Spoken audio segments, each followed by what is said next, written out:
Hello दोस्तों, एक कहानी बाय अपर्णा तिवारी में आपका स्वागत है। तो कहानियों की सीरीज में एक बहुत ही मज़ेदार कहानी मैं लेकर आई हूँ जिसका शीर्षक है बर्तन के बच्चे। यह कहानी तेनालीरामन की है। तो कहानी की शुरुआत होती है। एक बार तेनालीराम को एक लालची महाजन की शिकायत मिली। वह ज़रूरतमंदों को रुपया उधार तो देता था, परंतु उनसे 10 गुना ब्याज वसूल करता था। अतः इस तरह वो बहुत ज़रूरतमंदों का खून चूस चूस कर अमीर होता जा रहा था। उसे सबक सिखाने के लिए तेनालीराम ने एक योजना बनाई। एक सुबह तेनालीराम महाजन के पास गया और बोला, श्रीमान, मैंने सुना है कि आपके पास 3 बड़े बर्तन हैं और उन्हें आप किराए पर भी देते हैं। क्या मुझे वे बर्तन एक दिन के लिए किराए पर मिल सकता है क्या? मुझे घर में अतिथियों के लिए भोजन बनाने के लिए उनकी आवश्यकता है। हाँ, अवश्य तुम उसे ले सकते हो, परंतु किराए के रूप में तुम्हें मुझे 2 स्वर्ण मुद्राएं देनी होगी, महाजन बोले। तेनालीराम मान गया। उसने उसे 2 स्वर्ण मुद्राएं देकर तीनों बर्तन ले लिए। इसके पश्चात उसने बाजार से वैसे ही दिखने वाले छोटे आकार के 3 बर्तन खरीदे। अगले दिन वह महाजन के पास 6 बर्तन लेकर गया। तेनालीराम बोला, श्रीमान, ये आपके 3 बर्तन हैं जो मैं कल ले गया था, पर आज जब मैं आपके बर्तन देने के लिए इन बर्तनों को उठाकर चलने को हुआ तो मुझे ये 3 छोटे बर्तन भी वहीं पड़े मिले। मुझे लगा है कि आपके तीनों बड़े बर्तन गर्भावस्था में होंगे। उन्होंने ही इन 3 छोटे बर्तनों को जन्म दिया होगा, इसलिए ये बर्तन भी आपके हुए।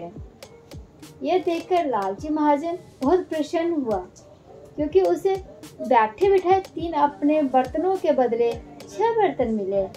उसने कहा, हाँ, मैं कल ही आपको बताना भूल गया था। ये तीनों बर्तन आजकल में ही बच्चा देने वाले हैं। बात तो सही है। कुछ दिनों पश्चात तेनालीराम महाजन के पास गया और बोला, श्रीमान, कल ही मेरे यहाँ यज्ञ प्रारंभ हो रहा है।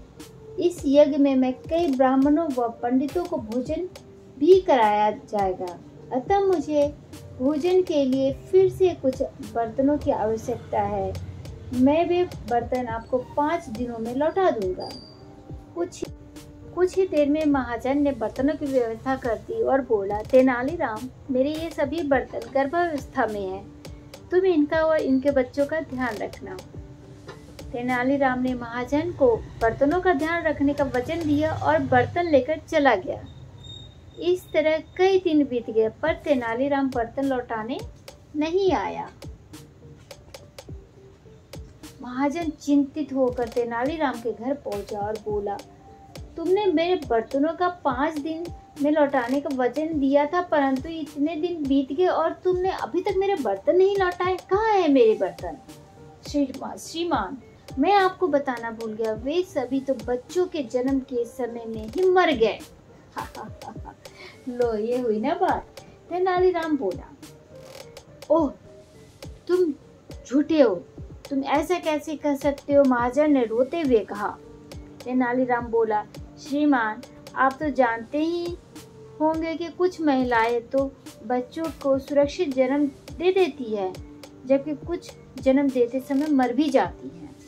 महाजन जोर से बोला, परंतु ये तो बर्तन थे, ये कैसे मर सकते हैं और इनके बच्चे कैसे हो सकते हैं?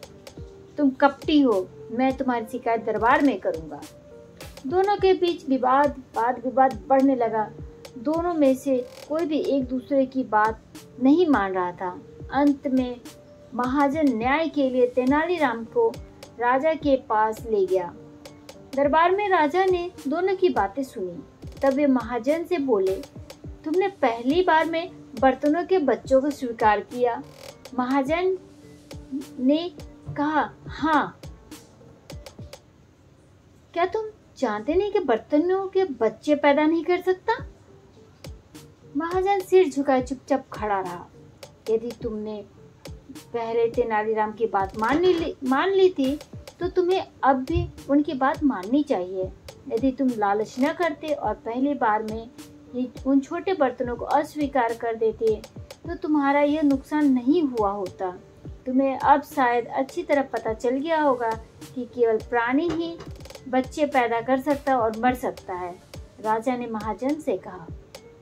महाजन कुछ न कह सका। वह अपने लालची स्वभाव का स्वयं लज्जित था। इस प्रकार तेनालीराम ने उसे जीवन भर याद रखने योग्य पाठ पढ़ाया और वह सबकी वाहवाही हासिल की। तो दोस्तों, इस तरीके से आप लोगों ने सुना तेनालीरामन की कहानी बर्तन के बच्चे। तो कहानी तो बहुत ही मज़ेदार था और आप लोग भी कमेंट कीजिएगा, शायद आपके घर में बर्तनों के बच्चे होते होंगे या किन किन के बच्चे होते हैं, पेड़ पौधे के, बर्तनों के, खिलौनों के, तो कमेंट कीजिएगा। तो चलिए आज की कहानी यहीं समाप्त करती हूँ और मिलती हूँ अगली कहानी में। Bye bye.